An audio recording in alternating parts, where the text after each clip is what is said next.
Welcome to Grave Files Official, and thank you for joining us. In today's episode, we explore 4 horrifying and mysterious true crime cases from the Victorian era, each leaving a lasting mark on history. We begin with the first case, Sarah Jane Gould.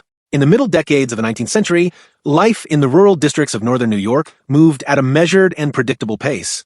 These communities were sustained almost entirely by small-scale agriculture and local commerce.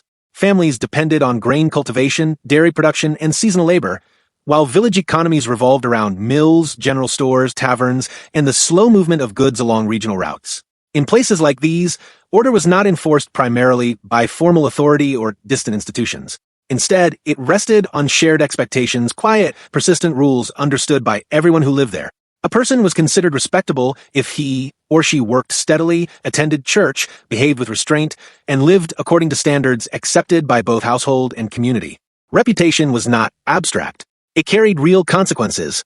A damaged name could result in the loss of lodging, employment, or local support. Because of this, daily behavior rarely escaped notice. Conduct that fell outside accepted limits was observed, discussed, and remembered. Within this broader setting lay the township of Louisville in St. Lawrence County, near the Canadian border. The district relied on mixed farming and dairy production, while the village itself served as a modest center for supplies, lodging, and trade. Small farms surrounded a cluster of dwellings, stores, and taverns that catered to residents, hired laborers, and travelers passing through the area.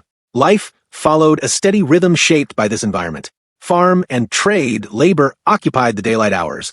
Evenings were governed by domestic routines, and social contact remained largely confined to family ties and long-established neighborhood relationships. Change came slowly, and deviation from custom was easily noticed. It was within this setting that Sarah Jane Gould lived. Born Sarah Jane Lockery, she was 24 years of age and residing in Louisville during this period. She had been widowed several years earlier following the death of her husband. After his passing, she lived with her younger sister, Helen Gould, in the household of their uncle, Danforth Britton. Mr. Britton maintained a small establishment that combined a shop, the sale of drink, and the letting of rooms to boarders. Within this household, Sarah Jane Gould occupied a dependent yet recognized position. Her daily life consisted primarily of domestic tasks customary to such arrangements, assisting with household work, sharing meals, and participating in the regular routines of family life. As was typical for unmarried women living within extended family households, her movements, correspondence, and social interactions took place under the notice of senior members of the household. Supervision of this kind was considered both necessary and proper, especially in rural districts where reputation carried lasting weight.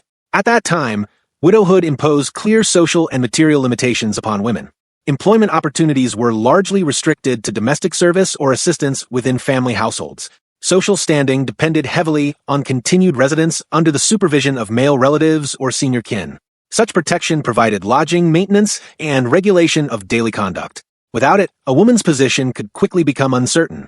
For a woman of Sarah Jane Gould's age, remarriage represented one of the few recognized paths toward long-term stability. It offered lawful household authority, regular maintenance, and a settled place within the township's social and economic order. In the absence of such an arrangement, dependence upon relatives often continued indefinitely. James Eldridge was born in 1836 in Canton, St. Lawrence County. In the spring of 1856, at around 20 years of age, he left Canton with members of his family and traveled westward to the state of Iowa. His stay there was brief. By the latter part of that same year, he returned to St. Lawrence County under the assumed name of Edwin Aldrich. Upon his return, he presented himself as a schoolteacher and obtained employment in the township of Louisville. Teaching carried recognized standing in a small rural community, and in connection with this position, he sought lodging nearby. He took a room in the house of Danforth Britton, where rooms were let to boarders as part of the household economy. This arrangement placed him under the same roof as the Britton family, including Sarah Jane Gould and her sister. It also brought him into regular participation in the shared routines of the household. By the opening months of 1857, the association between Sarah Jane Gould and the man known locally as Edwin Aldrich had moved beyond casual acquaintance. Their meetings occurred regularly within the confines of the Britton household. The nature of their relationship became sufficiently established to be recognized by family members and others in the immediate neighborhood. Though no formal announcement had yet been made, the understanding was widely accepted. As winter drew to a close, this understanding took clearer form. In early spring, the two became publicly engaged to be married. In support of this engagement, Aldrich made repeated statements regarding his prospects. He claimed ownership of several hundred acres of land in Iowa and spoke of a substantial inheritance expected from his father. These claims were not supported by documentation, but they were offered as assurances of his ability to provide stability. Within the Britton household, the engagement was met with reserve. Danforth Britton did not refuse consent outright, but he expressed doubts about Aldrich's financial position and conduct. It also became apparent that Aldrich was in arrears for lodging and other household expenses. These debts created tension, and discussion arose regarding whether his lodging might be terminated. During the same period, Mrs. Britton observed among Aldrich's personal effects a small package bearing the written label arsenic, along with a customary symbol indicating poison. No report was made to authorities, and no immediate action followed its discovery. The object remained simply noted, present, unexplained, and quietly unsettling. Case 2 Fanny Adams. The case of Fanny Adams, Alton, 1867. It was Saturday, the 24th of August, 1867, in the market town of Alton, Hampshire, England. By early afternoon, ordinary life moved on its familiar course. At 1 o'clock, the bells of St. Lawrence Church marked the hour. Behind the public house, brewers rolled heavy casks onto wagons. A carter guided his horse toward the hop fields beyond Tanhouse Lane. Inside a shop, a grocer balanced his scales and wrapped sugar in brown paper for a waiting customer. Along the lane, women drew water from the pump, while two boys pushed a handcart toward the river path. Among the children outdoors that afternoon was Fanny Adams, 8 years old, the eldest daughter of George and Harriet Adams. She lived with her family in a brick cottage near the bend of Tanhouse Lane. That day, she walked out with her younger sister Lizzie, age 5, and their friend Minnie Warner. They carried a small tin mug for brook water and talked about the hop pickers they hoped to see at work. Fanny's dress was pinned neatly for walking. Her boots were carefully laced, and her hair was tied back with a narrow ribbon. As the girls passed the smithy, the blacksmith set down his hammer, wiped his hands, and nodded to them. A dray rumbled past toward High Street. Minnie waved at the driver and laughed when he called out a greeting. The girls turned left toward the open ground, stepping over the furrows that bordered Flood Meadow. Back at the Adams cottage, Harriet Adams folded washing across the line while neighbors spoke over a low fence about the week's work. From the brewery yard, a whistle sounded once, echoing across the roofs. Beyond the hedge, the three small figures continued along the field path, their voices fading into the warm afternoon. It was the last time Fanny Adams was seen alive. After leaving the lane, the girls crossed the stile that opened onto Flood Meadow. The ground was dry from the week's heat, and men working among the hop poles called brief warnings as carts passed. Fanny and Lizzie paused to watch one wagon being loaded. Minnie carried the tin mug to the brook and filled it. The three children sat for a moment on the grass, talking of sweets from the shop and of a kitten Minnie's mother had promised they could visit. Then a man approached from the direction of Alton High Street. His name was Frederick Baker, 29 years old, a clerk to a solicitor named Clemens. He was known in Alton by sight, a tidy man in a waistcoat and high collar, often carrying papers in a leather folder. The girls recognized him and greeted him without fear. Baker spoke, briefly, smiling as he reached into his pocket. He gave each child a penny. Then he asked Fanny to walk with him a short distance toward the upper field, saying he would buy her sweets if she helped him carry a parcel.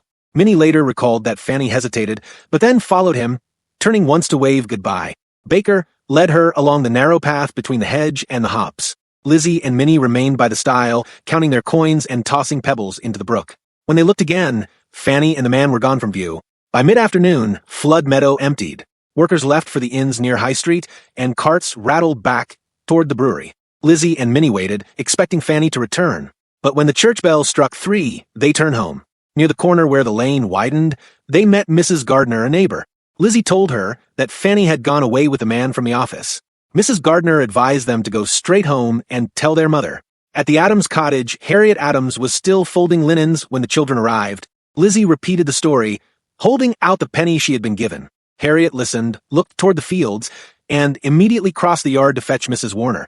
Within the hour, townspeople were walking the path beyond the meadow, calling Fanny's name. Before evening, a constable had been informed. Back on High Street, Frederick Baker returned to his employer's office around 5 o'clock. He wrote at his desk, entered routine notes in the ledger, and spoke with another clerk about a letter to be copied. Nothing in his manner drew attention. When he left at dusk, he paused to wind his watch and walked home past the churchyard, gloves folded in one hand.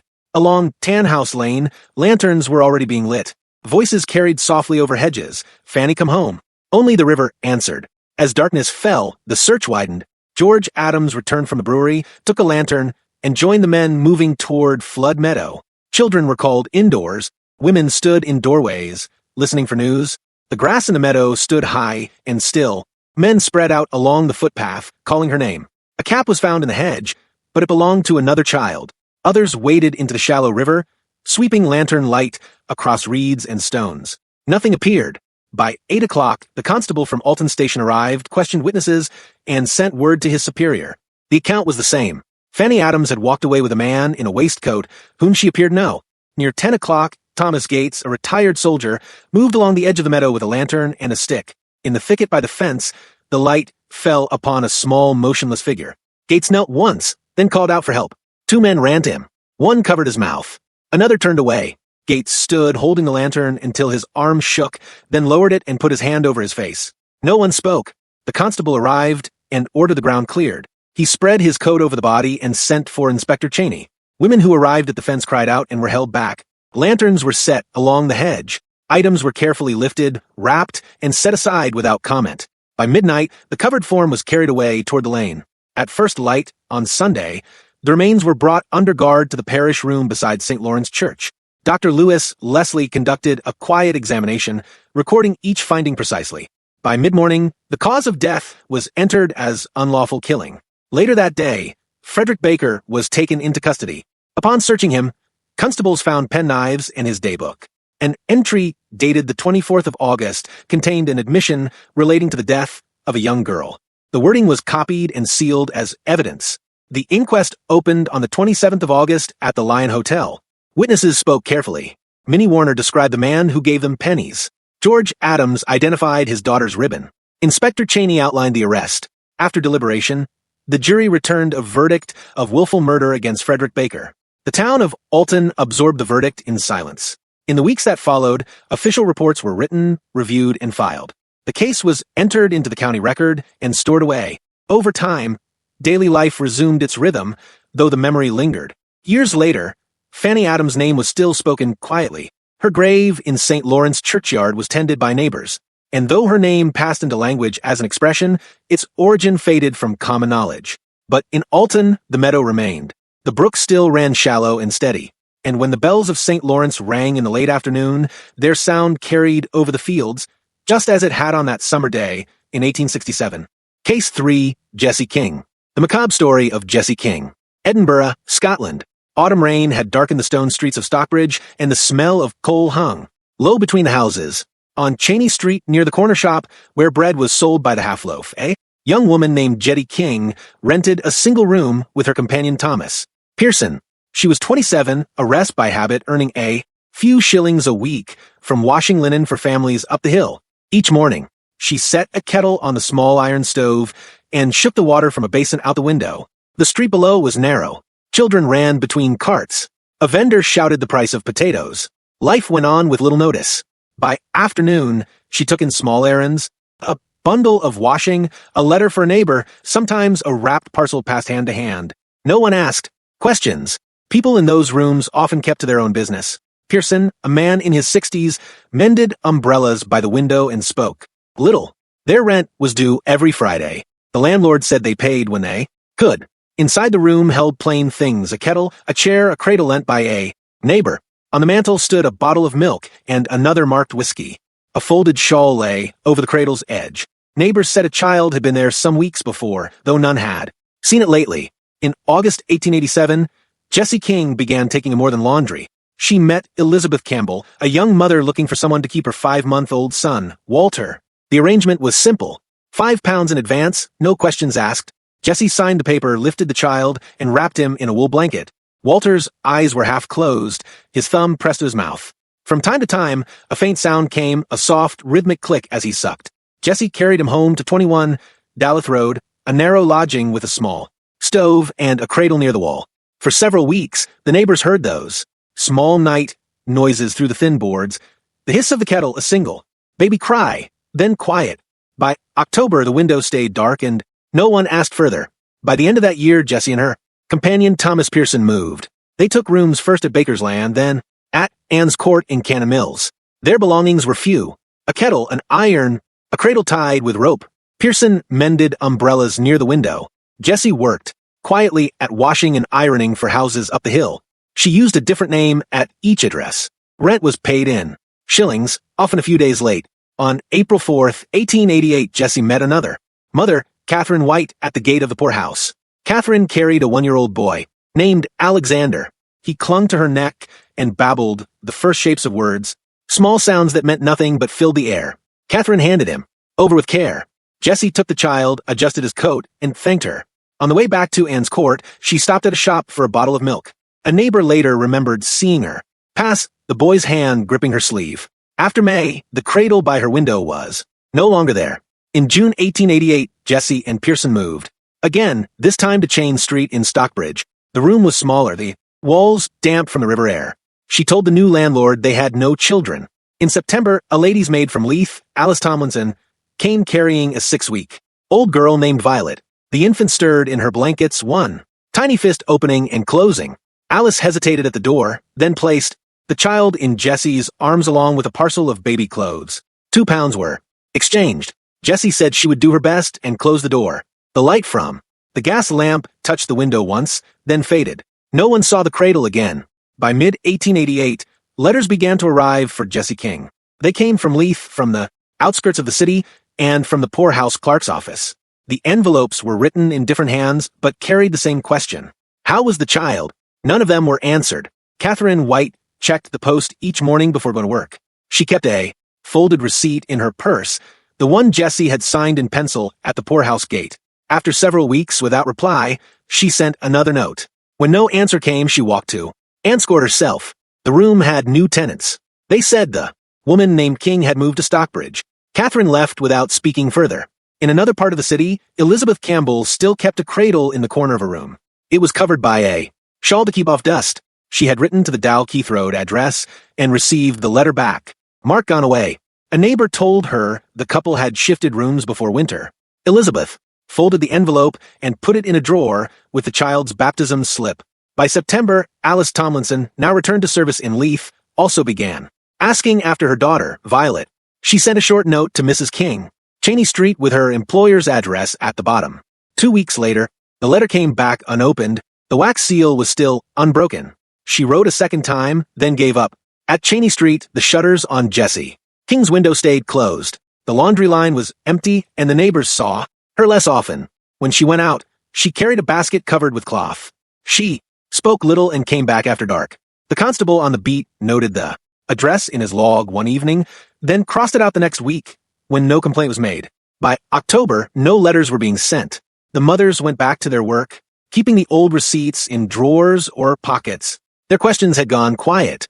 Nothing more was heard from Jessie King until the police called at her door. Case 4, Mary and Cotton. The horrifying case of Mary and Cotton. Cotton. It was Friday the 12th of July, 1872 in West Oakland, England. Marion Cotton, 39 years old, lived in Low Mossley, a mining district in County Durham. Families organized their routines around the collieries. Men left their cottages before daylight and walked toward the pit yard with their tools. Women and children carried food parcels to the entrance of the workings for relatives underground, adjusting their movements to match the times announced at the yard. Marian had grown up in circumstances common to mining households. Coal for the kitchen stove was used sparingly, and she often gathered loose fragments along the road leading to the pit to extend the limited supply kept indoors. Water was drawn from pumps shared across several cottages, and garments were repaired repeatedly before new ones could be obtained. Her early years were spent assisting with these tasks, and she entered domestic service once she was old enough to earn wages. After the death of her husband Frederick Cotton in 1870, she moved to West Oakland and assumed responsibility for the household. He had left. The only child remaining in the dwelling was Charles Edward Cotton, 7 years old, and born from Frederick's earlier marriage. Charles moved through the rooms with careful, tentative steps and approached each surface slowly before setting down the items arranged for the morning. He placed his cup, book, and folded clothing into the same corner each day and paused whenever Marian adjusted anything on the table or near the hearth. He waited for clear indication before continuing and avoided altering the positions she had established. Several members of the extended household had died in recent months, and the unused rooms remained quiet. Outside, West Oakland showed the features typical of a mining settlement in the early 1870s.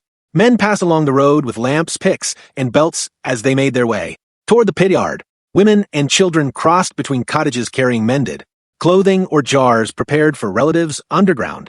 Stomach illnesses appeared frequently, and the parish officer noted deaths that followed similar symptoms.